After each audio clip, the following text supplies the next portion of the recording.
திருச்சியில் கருணாநிதி நூற்றாண்டு விழாவை சிறப்பிக்கும் வகையில் கருணாநிதி விளையாட்டு உபகரணங்கள் வழங்கும் விழாவில் அமைச்சர் உதயநிதி ஸ்டாலின் கலந்து கொண்டார். அரசு நலத்திட்ட உதவிகள் வழங்கும் விழாவில் பங்கேற்பதற்காக விமானம் மூலம் திருச்சிக்கு வருகை தந்த அமைச்சர் உதயநிதி ஸ்டாலினுக்கு உற்சாக வரவேற்பு அளிக்கப்பட்டது.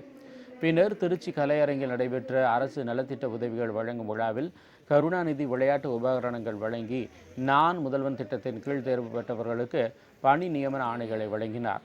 இதனைத் தொடர்ந்து பள்ளி மாணவ மாணவிகளுக்கு இலவச மிதிவண்டியை வழங்கினார்.